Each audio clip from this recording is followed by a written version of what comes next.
Kalau gitu ya. Harus download dulu. Gimana kira-kira Pak Anies? Sudah pernah atau kalau Ya. misal sudah pernah mungkin bisa kurangnya di mana? Saya lihat apa yang dikerjakan dan alhamdulillah Jakarta ini memang salah satu pusat kegiatan digital dunia. Karena itu memang Jakarta makin hari ke depan harus makin menggunakan konsep smart city untuk mengelolanya. Karena itu kita ke depan, Pak Basuki, ke depan kita ingin membuat APBD tadi.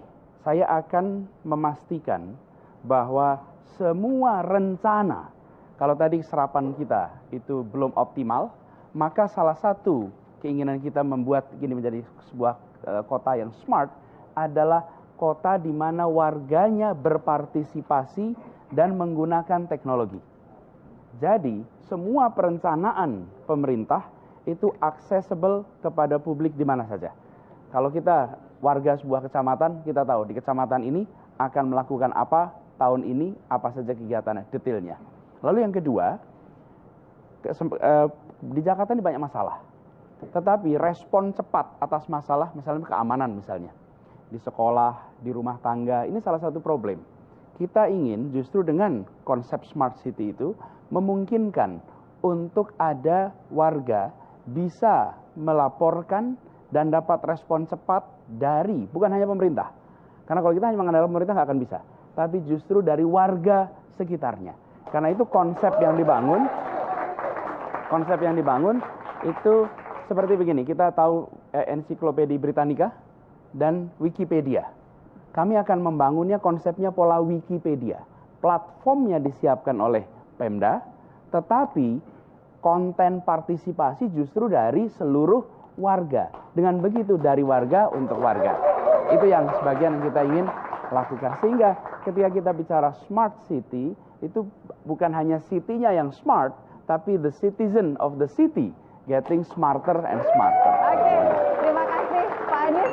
Gimana? Jujur aja Pak Ahok, bagusan yang udah dibikin sama Pak Ahok atau kayaknya oh iya kok kayaknya bagusan Pak Anies? Gimana Pak Ahok? Ya, Silakan. sebetulnya jadi yang maksud Mas Anies, Pak Anies partisipasi warga gunakan teknologi itu udah kami mulai di clue sebetulnya. Jadi itu semua bisa interaksi. Bahkan kami juga mempunyai perpustakaan untuk orang tulis buku, bisa baca buku itu di iJakarta. Jadi iJakarta itu sangat jelas, orang bisa tulis buku, bisa baca gratis. Bahkan kami sudah memasang smart light PJU. Jadi tahun depan seluruh Jakarta akan selesai dengan LED. Saya bisa kontrol, saya tahu lampu mana yang mati, hidup berapa jam, berapa menit, kami tahu semua sekarang. Makanya kita lagi nego dengan PLN. Kita juga lagi mau pasang smart traffic light untuk ngatur lalu lintas ada berapa diatur. Nah ini juga kita lagi kerjakan. Terus CCTV akhir tahun akan punya 6.000. CCTV kami sekarang sudah terpasang hampir 5.000-an, bisa mendeteksi wajah. Jadi kita masukkan dengan iKTP, saya bisa tahu nih siapa datanya siapa. Kita lagi kerjakan. Mereka demo-demo kemarin tuh polisi itu sebagian tuh memakai data kami sebetulnya. Untuk melihat itu, respon cepat, kami sudah menyiapkan juga 112 dengan Kementerian Kominfo. Kami akan segera membeli ke Dubes Inggris di Bundaran HI, itu gedung itu menjadi pusat 112. Jadi seperti 911-nya Amerika. Jadi orang ingat apapun, telepon 112 seperti itu. Oke, itu dia. Tanggapan dari Pak Ahok. Berikutnya langsung ke Pak Anies ya. Kita ingin Pak Anies juga mengambil satu tema. Silahkan Pak Anies. Apa itu Pak? Air bersih. Tadi sudah disinggung sedikit sama Pak Anies. Memang Pak Ahok belum bicara soal itu ya. Jadi pertanyaannya apa? Silakan Pak Anies untuk Pak Ahok. Langsung aja. Jadi pertanyaan udah jelas nih kalau begini. Oke.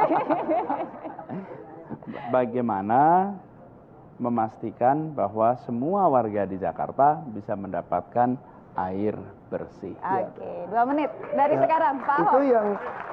Itu yang kami lakukan sekarang. Kami melakukan penggabungan antara perusahaan daerah air limbah dengan air minum.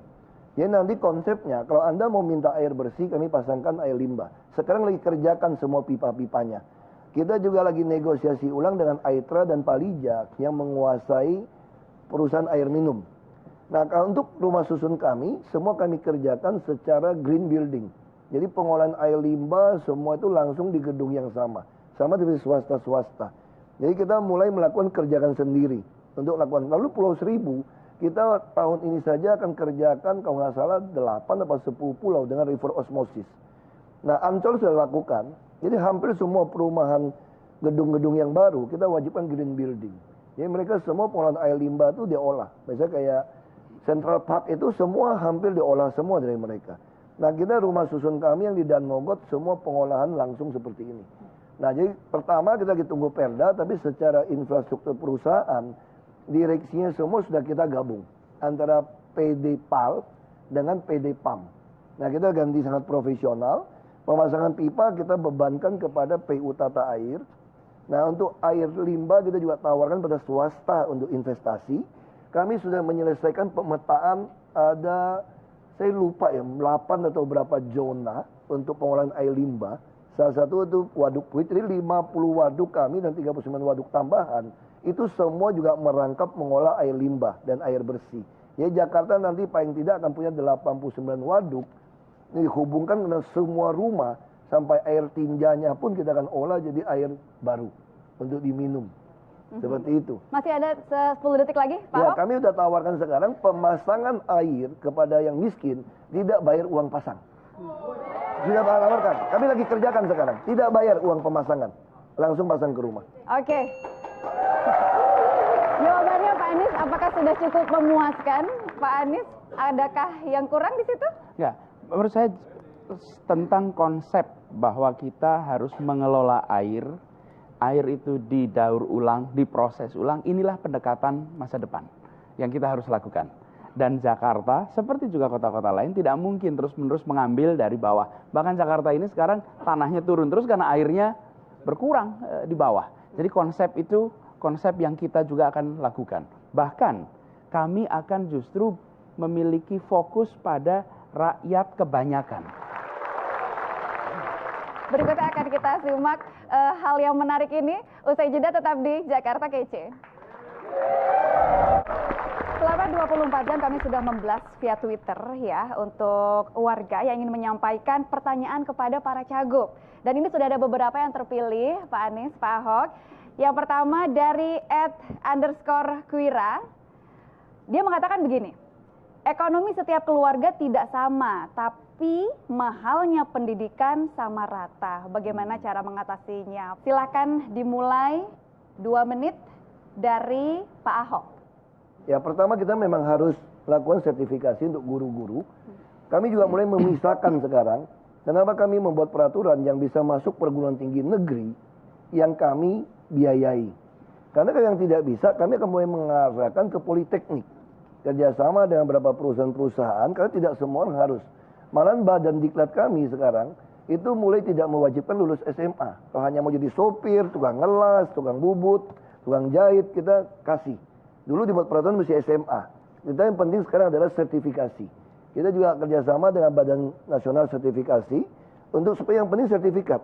Nah, kami mulai menggaji orang nanti berdasarkan sertifikasi. Misalnya contoh, sopir Transjakarta kami, walaupun dia tidak lulus SD pun, asal dia bisa bawa bus gandeng, dia digaji 3,5 kali UMP. Semua bus 2 kali UMP. Ini karena sertifikasi. Nah, ini juga kita lakukan untuk orang dagang. Misalnya contoh, SMK kami, tahun ini akan kami ubah jadi BLUD. Karena itu tingkat keberhasilan, kenapa kepuasan kepada kesehatan rumah sakit kami, puskesmas itu di atas 85%. Karena itu BLUD. Jadi kita boleh merekrut dari swasta, sama seperti sekolah. SMK kami lagi kami siapkan regulasi, nanti akan menjadi BLUD. Sehingga semua dari swasta segala macam bisa jadi guru, bisa kerja sama unit untuk mendorong ini. Jadi Kalau mahalnya pendidikan, Pak Ahok? sudah kami atasi dengan KJP, kami turunkan 2,5 triliun untuk pendidikan. Karena kami yakin yang paling penting adalah kesehatan dan pendidikan. Tentu ada perumahan, transportasi, dan sembako. Dan kerjasama 80-20. Ini program kerja kami yang paling penting. Jadi bagi kami, kalau memang anaknya kurang gitu baik, kurang kreatif, ya nggak mesti sarjana. Maka kita menyiapkan infrastruktur IT, Wi-Fi. Karena kan ke depan ini bagaimana orang harus kreatif. Kalau dia kreatif, dia bisa unggul pada yang lain. Itu konsepnya seperti itu. Baik, itu dia jawaban dari Pak Ahok. Boleh tepuk tangannya. Nah, Pak Ahok meng-highlight harus ada ini ya, sertifikasi, mungkin basicnya berarti dari keterampilan itu ya Pak Ahok ya, yang diutamakan. Pak Anies setuju dengan itu? Kita harus meningkatkan mutu manusia. Dan mutu manusia itu hanya bisa ditingkatkan kalau ada proses pendidikan yang baik, pelatihan yang baik. Karena itu saya akan konsentrasi pada peningkatan mutu guru dan mutu pelatih dalam semua sektor pelatihan. Karena di sini kuncinya. Jadi kalau kita sekedar nambah sekolah enggak, karena itu guru bukan hanya sertifikasinya. Justru yang menjadi problem di kita itu adalah gurunya sudah sertifikasi, tapi kinerjanya tetap. Kita harus membuat guru kita menjadi menyenangkan di sekolah. Dan kita akan buat guru di Jakarta menyenangkan. Karena intinya bukan pada sertifikatnya, tapi pada membuat anak belajar, cinta belajar. Itu satu, untuk pendidikan. Lalu yang kedua, untuk persiapan kerja. Banyak di antara anak-anak kita sekarang yang usia sekolah terhenti. Kami berikan KJP Plus untuk anak-anak yang putus sekolah. Jadi bukan hanya berada di sekolah, tapi putus sekolah mereka mendapatkan KJP Plus. Untuk apa? Untuk mereka bisa mendapatkan pelatihan. Dan pelatihannya dari mana? Di sini kami justru balik. Kadang-kadang pemerintah tuh seperti tahu semuanya gitu. Enggak, kami justru akan tanya ke private sector. Kami membutuhkan dari private sector pelatih-pelatih, tolong latih anak-anak kita yang hari ini sudah putus sekolah, yang dibutuhkan di sektor swasta, lalu mereka diundang. Saya lakukan itu di Kemdikbud. Apa yang terjadi? Berbondong-bondong dari sektor swasta mau melatih saudara-saudara sebangsanya yang tidak putus, yang sampai putus sekolah. Jadi, tenang dulu, jangan lupa Pak Anies, kita juga harus menjawab bagaimana masalah mahalnya biaya pendidikan. Nah, karena itulah kemudian begitu kita fokusnya pada guru, maka biaya pendidikan yang sekarang ini relatif tinggi, kita justru akan tingkatkan mutu pendidikannya, sehingga kelas menengah pun, sekarang ini kelas menengah nggak mau ngirim anaknya ke swasta. Kenapa? Ke negeri. Karena kualitas sekolah negeri itu rendah. Nah, kalau gurunya ditingkatkan mutunya, peningkatan infrastruktur sedikit saja akan mengubah mutu sekolah. Oke, baik. Terima kasih tepuk tangan untuk kedua kandidat. Berikutnya kami masih punya pertanyaan dari netizen. Ini dari Twitter juga, dari @oclalo. Apa upaya dari para cagup untuk mengatasi masalah toleransi? Ini kayaknya masih hangat ya. Toleransi antar umat beragama terutama di Provinsi DKI Jakarta. Itu dia. Pak Anies, 2 menit dari sekarang silahkan toleransi. Ya. Saya ingin garis bawahi bahwa Indonesia dibangun untuk semua golongan. Bukan untuk 1-2 golongan. Dan ingat, pendiri Republik ini tidak pernah menyebut istilah minoritas. Nggak pernah. Tidak pernah. Tidak pernah menyebut istilah mayoritas. Kenapa? Karena minoritas-mayoritas itu soal ukuran. Kalau golongan itu soal kebinekaan. Jadi, perbaiki, berhenti bicara menggunakan istilah. Kenapa? Karena kita minoritas, itu bisa bicara minoritas jumlah dalam artian etnik, bisa juga jumlah dalam artian penguasaan ekonomi. Minoritas-mayoritas itu bisa ekonomi, bukan hanya mayoritas-minoritas dalam artian itu. Nah, ada sehingga hal konkretnya Pak Anies? Solusinya apa? Solusinya apa? Justru kita akan fokus pada keadilan. Karena itu saya garis bawahi, tugas gubernur bukan hanya menegakkan peraturan. Tugas gubernur adalah membuat peraturan yang adil. Bagi apa? 1, adil untuk akses pendidikan, adil untuk akses kesehatan, adil untuk akses pekerjaan. Kalau keadilan itu hadir, maka kita akan merasakan kedamaian. Nah, di situ kemudian pentingnya pendidikan. Di dalam pendidikan itu diajarkan yang benar. Pendidikan di mana kita hidup bersama, saling menghormati, saling menghargai, dan menggunakan istilah antar golongan. Kalau kita menggunakan istilah antar golongan, kita nggak bicara tentang ukuran sama sekali. Kita bicara tentang adanya kebinekaan di Indonesia. Karena itu, saya percaya nanti di Jakarta kita akan khusus buatkan bahwa sekolah-sekolah di Jakarta adalah sekolah-sekolah yang mengajarkan tentang keadilan di ruang kelas, keadilan di sekolah, keadilan. Dan kalau itu ada kata adil, ini rumus ini, keadilan itu adalah rasa yang muncul. Dan kalau kita ajarkan anak dari rumah di sekolah terbiasa dengan kebinekaan dan keadilan, maka Jakarta akan menjadi kota yang memiliki toleransi untuk semuanya. Terdengar cukup indah Pak Ahok, paparan dari Pak Anies soal keadilan. Pak Ahok punya tanggapan yang sama atau beda? Silakan. pejabat itu yang harus menentukan. Karena dia mendapat amanah, mendapat mandat, menjalankan konstitusi. Rakyat bisa menjadi kacau balau, kita sama seperti orang tua kan. Kalau orang tua nggak tegas, saudara sekandung, sedara, sedaging saja bisa berantem. Kalau tidak tegas jadi orang tua atau orang tua pilih kasih. Tadi istilahnya Pak Anies adil betul. Nah dia harus ada pemerintah lah yang berfungsi. Jadi kan negara baru berkembang kayak anak-anak masih kecil, belum mengerti tentang keadilan, belum mengerti bedaan tangan kiri, tangan kanan, maka orang tua lah yang harus membimbingnya. Makanya pejabat adalah orang tua yang membimbing. Jadi pejabat itu harus betul-betul tidak pilih kasih, juga tidak boleh merusak, memanjakan itu anak. Dan pejabat juga tidak boleh menerima suap, sehingga dia akan membengkokkan keadilan. Dia pasti memihak. Pejabat juga tidak boleh takut kehilangan jabatan. Kalau dia takut kehilangan jabatan, dia akan seolah-olah mendukung yang mayoritas walaupun melawan konstitusi. Nah, seorang pejabat yang baik itu jadi negarawan, sekalipun dia tidak terpilih, sekalipun dia disingkirkan, dia harus tetap menjalankan konstitusi sesuai sumpah jabatan. Kalau itu dilakukan, maka keadilan akan dinikmati oleh semua orang. Baik yang besar, kecil, siapapun dia, pasti menikmati. Tapi kalau seorang pejabat mulai berpikir, dia takut kehilangan jabatan, takut kehilangan uang, dia mulai bermain-main supaya dapat popularitas, maka rusaklah negeri ini.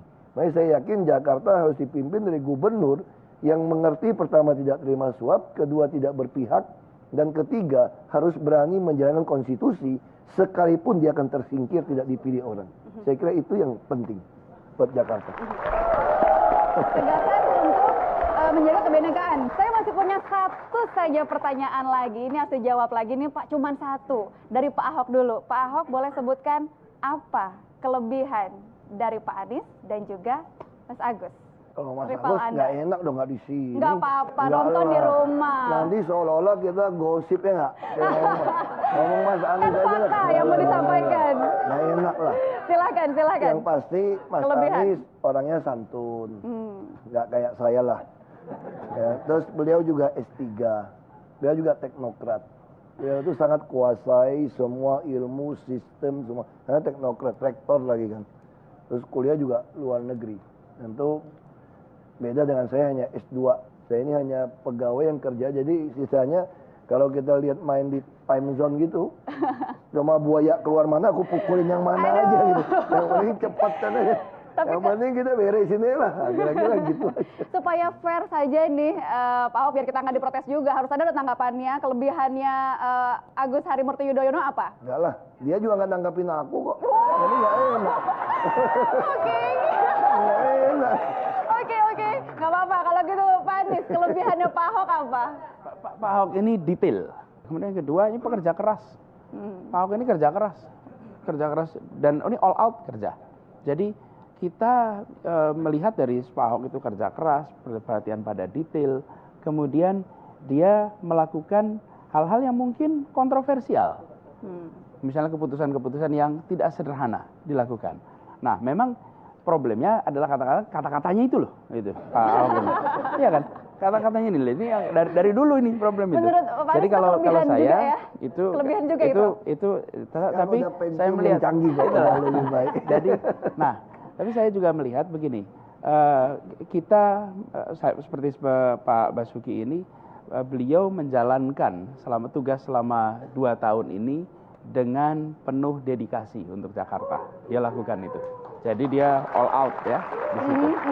Dan kita juga melihat apa yang dikerjakan oleh Pak Ahok itu hal yang berkelanjutan juga. Jadi kan tidak ada sesuatu yang dimulai hanya dari sendiri. Itu yang menarik dan itu juga komitmen kami. Kalau kami ditugasi, maka apa yang sudah dikerjakan oleh gubernur-gubernur sebelumnya justru akan kita pastikan itu berjalan tuntas. Dari mulai Pak Sutioso sampai Pak Foke dan lain-lain. Jadi ini kalau bicara Pak Ahok, beliau orientasi pada detail. Kalau Agus Harimurti Yudhoyono? Insya Allah pada panel berikutnya kita lengkap bertiga, nanti kita sampaikan.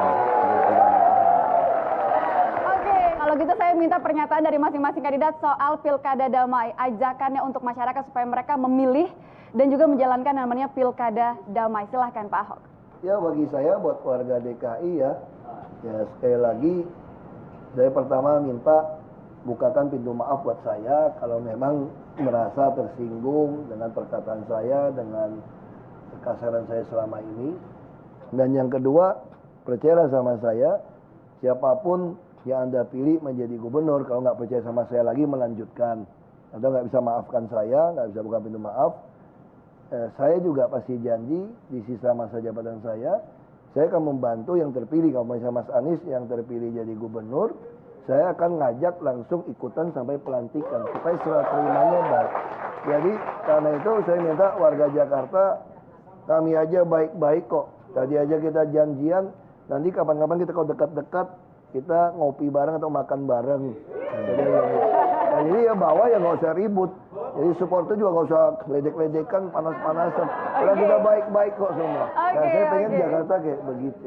Siapapun yang jadi kita harus dukung. Toh kita semua mau jadi gubernur kan demi untuk Jakarta kece. Bukan buat kita, bukan buat siapa-siapa itu. Baik, baik. Oke, Pak Ahok sudah, Pak Anies silakan imbauannya untuk masyarakat Pilkada Damai. Ya, kita ingin agar Jakarta ke depan adalah Jakarta yang bekerja bersama semuanya. Majunya bersama, ada suasana persatuan. Karena itu kepemimpinannya harus hadir membuat orang merasa bersatu. Merasa memiliki Jakarta untuk semuanya. Dan kita ingin agar ke depan semua yang dikerjakan pemerintah adalah hal yang melibatkan seluruh masyarakat. Jadi bukan sosialisasi, bukan partisipasi, tapi kolaborasi antara warga dengan masyarakat. Oke, itu tadi adalah seruan Pilkada Damai dari kedua cagup. Ini sangat penting ya, karena seperti yang banyak dibilang orang, ini kok pilkadanya rasa pilpres gitu kan ya, kok ya panas gitu. Masyarakat itu seperti terpecah karena pilihannya. Kita tidak ingin seperti itu, tidak ingin ada kubu ini itu, kita inginnya semua bersatu. Setuju ya? Baik, tadi seru sekali bagaimana kemudian tadi kita mengulik visi misi para calon gubernur. Terima kasih Pak Anies, Pak Ahok. Meskipun sayang sekali ya, calon gubernur nomor urut 1 Agus Harimurti Yudhoyono tidak bisa berbagi strateginya di sini. Tapi pastinya saya berterima kasih juga kepada para panelis yang kece, para tim sukses yang juga kece, dan pastinya untuk penonton yang kece. Terima kasih, mari kita wujudkan Jakarta yang lebih kece. Selamat malam.